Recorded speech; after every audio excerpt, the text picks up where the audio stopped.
ಬ್ರೇಕ್ನಂತರ ಮತ್ತೊಮ್ಮೆ ಸ್ವಾಗತ. ಈಗಾಗಲೇ ಯಾವ ರೀತಿಯಲ್ಲಿ ಡಿ.ಕೆ. ಶಿವಕುಮಾರ್ ಅವರ ದೆಹಲಿಯ ಮನೆಯಲ್ಲಿ ಸಿಕ್ಕಿರ್ತಕ್ಕಂಥ ಹಣದ ಕಂತೆಗಳಿದ್ದಾವೆ ಅನ್ನುವಂಥದ್ದನ್ನು ಕೂಡ ನಾವು ಸ್ಕ್ರೀನಲ್ಲಿ ನೋಡ್ತಾ ಇರಬಹುದು. ನೀವು ಯಾವ ರೀತಿಯಾಗಿ ಹಣದ ಕಂತೆಗಳು ಇದ್ವು ಅನ್ನೋಂಥದ್ದು. ಕಾಂಗ್ರೆಸ್ ನಾಯಕರು ಮೊದಲ ದಿವಸದಲ್ಲೂ ಕೂಡ ಒಂದು ಮಾತನ್ನು ಹೇಳ್ತಾರೆ. ಅವರು ಬಳಕೆ ಮಾಡ್ತಾ ಇರತಕ್ಕಂಥ ಪದಗಳಲ್ಲೂ ಕೂಡ ಗೊತ್ತಾಗುತ್ತೆ. ಡಿ.ಕೆ. ಶಿವಕುಮಾರ್ ಅವರು ಸಾಕಷ್ಟು ಉದ್ಯಮಗಳನ್ನು ಹೊಂದಿದ್ದಾರೆ ಅಂತೇಳಿ. ಬಹುಶಃ ಉದ್ಯಮ ಹೊಂದಿರತಕ್ಕಂಥ ಡಿ.ಕೆ. ಶಿವಕುಮಾರಿಂದ ನಿಧಾನಕ್ಕೆ ದೂರ ಅನ್ನುವಂಥದ್ದನ್ನೇ ಹೇಳ್ತಾರೆ. ಮುಂದಕ್ಕೆ ಅದು ದೂರ ಸರಿಯೋದಕ್ಕೂ ಕೂಡ ಬಹಳ ಅನುಕೂಲ ಆಗುತ್ತೆ ಅನ್ನುವಂಥ ಅವಕಾಶವನ್ನು ಕಾಂಗ್ರೆಸ್ನವರು ಬಳಸ್ತಾ ಇದ್ದಾರೋ ಗೊತ್ತಿಲ್ಲ. ಆದರೆ ಡಾಕ್ಟರ್ ವಾಮನಾಚಾರ್ಯ ಅವರೇ, ನೀವು ಜನಾರ್ದನ್ ರೆಡ್ಡಿ ಅವರಿಂದ ಹೇಗೆ ದೂರ ಆದರೂ ಅದೇ ರೀತಿಯಾಗಿ ಇಲ್ಲೂ ಕೂಡ ಆಗ್ತಾ ಇದ್ದಾರಾ ಅಂತ? ಯಾಕಂದ್ರೆ ಇವತ್ತು ವರಮಹಾಲಕ್ಷ್ಮಿ ಹಬ್ಬ, ಪ್ರತಿ ವರಮಹಾಲಕ್ಷ್ಮಿ ಹಬ್ಬದ ದಿವಸ ಸುಷ್ಮಾ ಸ್ವರಾಜ್ ಅವರು ಉಡಿ ತುಂಬಿಸ್ಕೊಳ್ಳೋದಕ್ಕೆ ಬೇಕಾಗಿ ಬಳ್ಳಾರಿಗೆ ಬರ್ತಾ ಇದ್ರು. 2011ರಲ್ಲಿ ಅವರು ಬರೋದಿಲ್ಲ. ಅದಾಗಿ 15 ದಿವಸ ಕಳೆದೊಳಗೆ ಇದು ಇವರನ್ನ ರೆಡ್ಡಿ ಅವರನ್ನ ಅರೆಸ್ಟ್ ಆಗುತ್ತೆ. 2011ರಷ್ಟೊತ್ತಿಗೆ 10ರ ಕೊನೆ ಭಾಗದಲ್ಲೇನೆ ಈಗಾಗಲೇ ಈ ಥರದ ವ್ಯವಹಾರಗಳಾಗಿದೆ ಮತ್ತು ಅಕ್ರಮವಾದಂಥ ಎಫ್ಐಆರ್ ಆಗಿತ್ತು. ಸಿಬಿಐ ನಲ್ಲಿ ಎಫ್ಐಆರ್ 2009ರಲ್ಲಿ ಆಗಿತ್ತು. ಆದರೆ 2010ರಲ್ಲಿ ಕೊನೆ ಬರ್ತಾ ಇದೆ ಅನ್ನೋದು ಎಲ್ಲರಿಗೂ ಗೊತ್ತಾಗಿತ್ತು. ಮತ್ತು ಇದರಿಂದ ದೂರ ಸರಿಬೇಕಾದದ್ದು ಯಾವುದೇ ರಾಜಕೀಯ ಜನರಿಗೆ ಸಹಜವಾದ ಪ್ರಕ್ರಿಯೆ. ಏನಾಗುತ್ತೆ, ಅವತ್ತಿನ ದಿನಗಳಲ್ಲಂತೂ ರಾಜಕೀಯ ಅಂದರೆ ಪ್ರಬಲರು ಅಂದರೆ ಏನು, ದುಡ್ಡಿದ್ದವರು, ದುಡ್ಡು ಇರುವವ್ರಿಗಿಂತೂ ಹೆಚ್ಚಾಗಿ ದುಡ್ಡನ್ನು ಹಂಚುವವರು. ನನಗೆ ನೆನಪಿದೆ, ಬಳ್ಳಾರಿಯಲ್ಲೇ ಬಲ್ದೋಟ ಅಂತ ಇನ್ನೊಂದು ಭಾಳ ದೊಡ್ಡ ಕಂಪನಿ. ಹಾಗೆ ನೋಡಿದರೆ ರೆಡ್ಡಿ ಅವ್ರಿಗಿಂತೂ 10 ಪಟ್ಟು ಹೆಚ್ಚು ಇನ್ಕಮ್ ಇರುವಂಥ ಒಂದು ಕಂಪನಿ. ಆದರೆ ಯಾರು ಹಣವನ್ನು ಹಂಚ್ತಾರೆ, ಯಾರು ಹಣವನ್ನು ರಾಜಕೀಯಕ್ಕೆ ಉಪಯೋಗಿಸ್ತಾರೆ, ಯಾರು ಸ್ವಲ್ಪ ಸಮಯದಲ್ಲಿ ಇಷ್ಟು ಶ್ರೀಮಂತರಾಗಿದ್ದಾರೆ, ಅವರನ್ನು ಪ್ರಬಲರು ಅಂತ ನಾವು ಗುರುತಿಸ್ತೇವೆ. ಅಂಥ ಪ್ರಬಲರಲ್ಲಿ ರೆಡ್ಡಿ ಇದ್ದರು. ಅಂಥ ಪ್ರಬಲರಲ್ಲಿ ಇವತ್ತು ಡಿ.ಕೆ. ಶಿವಕುಮಾರ್ ಅವರು ಬಂದು ನಿಂತಿದ್ದಾರೆ. ಒಂದೇ ಜನ್ರೇಷನ್ ಅದ್ದಿದ್ದು, ಒಂದು ಜನ್ರೇಷನ್ನೂ ಅಲ್ಲ, ಒಬ್ಬದೇ ವ್ಯಕ್ತಿ ನೋಡ್ತಾ ಇಷ್ಟ ಆಗಿಬಿಟ್ರು.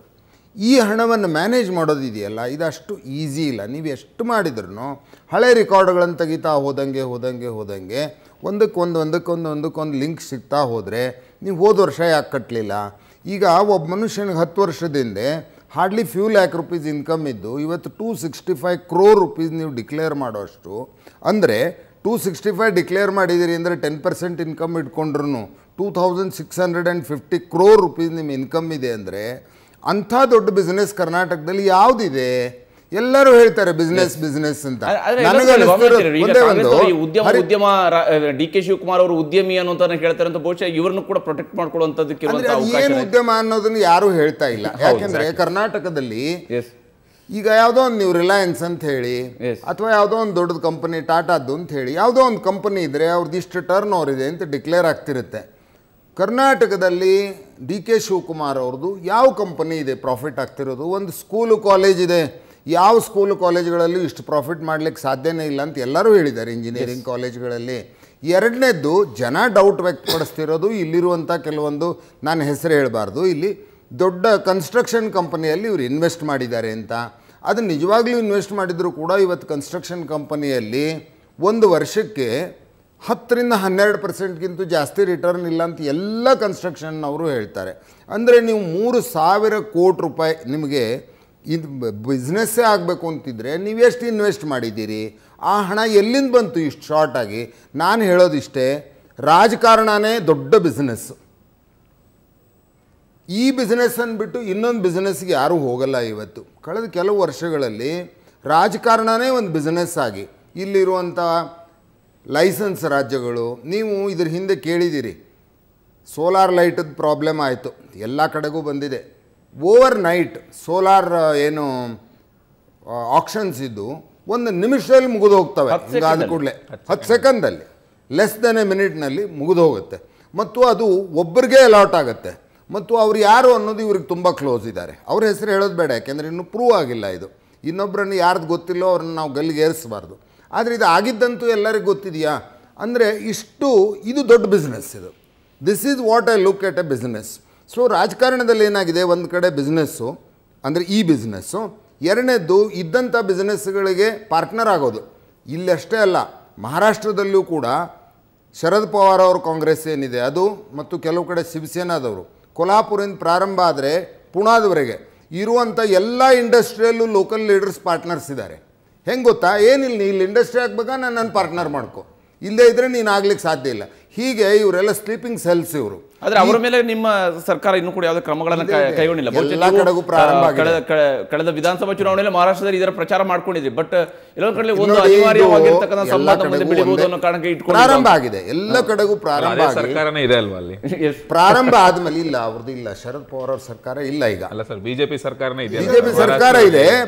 ಈ ತರದ ಪ್ರಕ್ರಿಯೆಗಳು ಪ್ರಾರಂಭ ಆಗಿವೆ ಮತ್ತು ಈ ಪ್ರಕ್ರಿಯೆಗಳನ್ನ ಕೇಂದ್ರದವರು ಮಾಡಬೇಕು. ಅಂದರೆ ಇನ್ಕಮ್ ಟ್ಯಾಕ್ಸ್, ಎಕ್ಸೈಸ್, ಇದೆಲ್ಲನೂ. ನಾನು ಎಲ್ಲಿಗೆ ಬರ್ತಾ ಇದ್ದೆ ಅಂದರೆ, ಉದ್ಯಮವೇ ರಾಜಕಾರಣವಾಗಿರುವಾಗ ಇಷ್ಟು ದೊಡ್ಡ ಹಣವನ್ನು ಮತ್ತೆ ಮತ್ತೆ ರಾಜಕಾರಣದಲ್ಲೇ ಇನ್ವೆಸ್ಟ್ ಮಾಡಬೇಕಾಗತ್ತೆ. ಆ ಇನ್ವೆಸ್ಟ್ಮೆಂಟ್ ಪ್ರಕ್ರಿಯೆಯಲ್ಲಿ ಕರ್ನಾಟಕದವರು ಬಹಳ ದೊಡ್ಡ ಪ್ರಮಾಣದಲ್ಲಿ ತೊಡಗಿದ್ದಾರೆ. ಏಕೆಂದರೆ ನಿನ್ನೆ ಇವ್ರ ಮೇಲೆ ರೇಡ್ ಆದ ಕೂಡಲೇ ಕೂಡ 5 ಜನ ಬೆನ್ನು ನೋಡ್ಕೊಂಡ್ರು. ಯಾರ್ಯಾರು ಹೇಳಿ?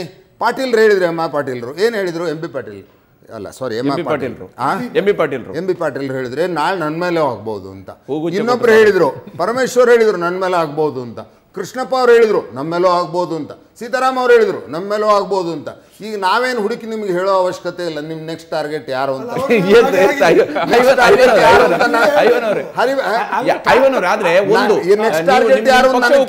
ಪಕ್ಷ ಎಲ್ಲರ ವಿಚಾರದಲ್ಲಿ ಹಿಂಗೆ ಬೆಂಬಲಕ್ಕೆ ನಿಂತಿಲ್ಲ, ಬಟ್ ಈ ವಿಚಾರದಲ್ಲಿ ಮಾತ್ರನೇ ಉಳಿದದೆಲ್ಲವೂ ಕೂಡ IT ರೇಡ್ ಮಾಮೂಲಿ ಅನ್ನೋದನ್ನ ಉಳಿದ ಸಚಿವರ ಮೇಲೂ ಕೂಡ ಆಗಿದೆ, ಸಚಿವರ ಮನೆ ಮೇಲೆ ಕೂಡ ಆಗಿದೆ. ಆದ್ರೆ ಇಲ್ಲಿ ಈಗ ಇರುವಂತದ್ದು ಕೇವಲ ಹೈಕಮಾಂಡ್ ನ ಪ್ರೊಟೆಕ್ಟ್ ಮಾಡುವಂತ ಒಂದು ಇಂಟ್ರೆಸ್ಟ್ ಮಾತ್ರ. ನೋ, ಇಲ್ಲಿ ಈ ಕೇಸ್ಗೂ ಬೇರೆಯವರ ಕೇಸ್ಗೂ ಡಿಫ್ರೆನ್ಸ್ ಇದೆ.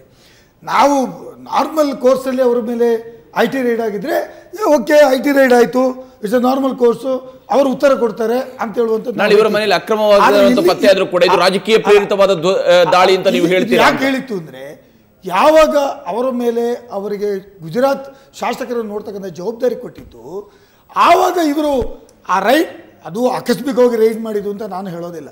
ಈಗ ಮೋಹನ್ ಅವರು ಹೇಳಲಿಕ್ಕೆ ಸಾಧ್ಯ ಇಲ್ಲ, ಯಾಕೆಂದರೆ ರೈಡ್ಗೆ ಪ್ರಿಪರೇಷನ್ ಬೇಕು, ನನಗೆ ಅರ್ಥ ಆಗಿದೆ. ಆದರೆ ನನಗೇನು ಅನಿಸ್ತದೆ ಅಂದರೆ, ಅವರು ಪ್ರಿಪರೇಷನ್ ಮಾಡೋದು BJP ಅವರಿಗೆ ಗೊತ್ತಿತ್ತು. ಇವ್ರು ಏನು ಮಾಡಿದರು, ಹೇಗೂ ಈ ಶಾಸಕರುಗಳನ್ನು ಅವರಿಗೆ ಅವರ ತಕ್ಕಿಗೆ ತೆಗೆದುಕೊಳ್ಬೇಕಾಗಿತ್ತು. ಶತಾಯಗತಾಯ ಅಹಮದ್ ಪಟೇಲ್ರನ್ನು ಸೋಲಿಸಬೇಕಾಗಿತ್ತು. ಅದಕ್ಕೋಸ್ಕರ ಅದೊಂದು ಉಪಯೋಗ, ಆ ಸಂದರ್ಭವನ್ನು ಉಪಯೋಗ ಮಾಡಿ ನಾಳೆ ಮಾಡೋದನ್ನು ಇವತ್ತೇ ಮಾಡಿ ಅಂತೇಳಿ ಈಗಲ್ಟನ್ ಹೋಟೆಲಿಗೆ ಹೋಗಿ ಅವ್ರನ್ನ ಇಟ್ಕೊಂಡು ಬರುವಂಥ ಪ್ರಯತ್ನವನ್ನು ಮಾಡಿದರು. ಹಾಗಾಗಿ ನಾನು ಹೇಳ್ತೇವೆ, ಇದು ಒಂದು ರಾಜಕೀಯ ಪ್ರೇರಿತ ಅಂತ ಖಂಡಿತವನಿಗೆ, ಸ್ವಲ್ಪ ರಾಜಕಾರಣ ಅರ್ಥ ಆಗುವವನಿಗೆ ಖಂಡಿತವಾಗಿ ಗೊತ್ತಾಗುತ್ತೆ ಇದು BJPಯವರ ರಾಜ್ಯಕ್ಕೆ ಪ್ರೇರಿತವಾಗಿರ್ತಕ್ಕಂಥ ಒಂದು ಅಟ್ಯಾಕ್ ಮಾಡಿದ್ದಾರೆ. ರೈಡ್ ಅನ್ನೋದಕ್ಕಿಂತ it's attack on Congress party ಅಂತ ನಾವು ಹೇಳಿ ಪ್ರಾರಂಭ ಮಾಡಿದ್ದೇವೆ. ಹಾಗಾಗಿ ನಾವೇನು ಹೇಳ್ತೇವೆ, ರೈಡ್ ಮಾಡಿ, ಇಟ್ಸ್ ಓಕೆ, ನೀವು ಮಾಡ್ತಾ ಬಂದಿದ್ದೀರಿ.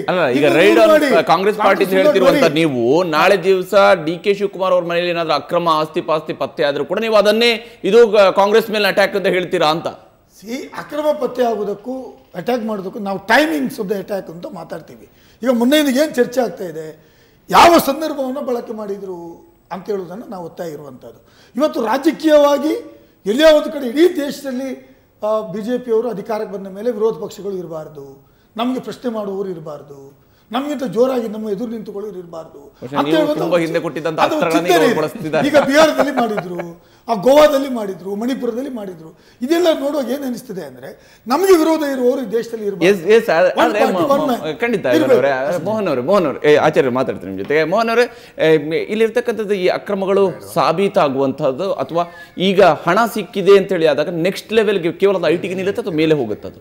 ಇಲ್ಲ, ಈಗ ಇದು ನಾನು ಫಸ್ಟ್ ಏನು ಹೇಳಕ್ಕೆ ಇಷ್ಟಪಡ್ತೀನಿ ಅಂದರೆ, ಜನಾರ್ದನ್ ರೆಡ್ಡಿ ಅವ್ರದ್ದು ಕೇಸು ಇವ್ರ ಕೇಸು ನೀವು ಈಗಲೇ ಕಂಪೇರ್ ಮಾಡೋಕೆ ಆಗೋದಿಲ್ಲ. ರೆಡ್ಡಿ ಅವ್ರದ್ದು CBI ರೈಡ್ ಅದು ನಿಮಗೆ ಟೋಟಲಿ ಇನ್ಕಮ್ ಟ್ಯಾಕ್ಸ್ ಇಂದ ಆಚೆಗೂ ತುಂಬಾ ಇಲ್ಲಿಗಲ್ ಆಗಿತ್ತು ಅದು ನಿಮಗೆ. ಸೊ ಅದು ಡಿಫ್ರೆಂಟ್ ಕೇಸ್ ಆಲ್ ಟುಗೆದರ್. ಇದು ಬರೀ income tax case stick on ಆದ್ರೆ ಏನಾಗುತ್ತೆ, ನಿಮಗೆ ಇನ್ಕಮ್ ಟ್ಯಾಕ್ಸ್ ಅಲ್ಲೇ ಪ್ರೊಸೀಡಿಂಗ್ಸ್ ಆಗುತ್ತೆ. ಮೋಹನ್ ಕುಮಾರ್ ಅವರು ಅದ್ರ ಬಗ್ಗೆ ಮಾತಾಡ್ತೀನಿ ನಿಮ್ಮ ಜೊತೆಗೆ. ಚರ್ಚೆ ನಾವು ಮುಂದುವರಿಸೋಣ ಚಿಕ್ಕ ಬ್ರೇಕ್ ನಂತರ.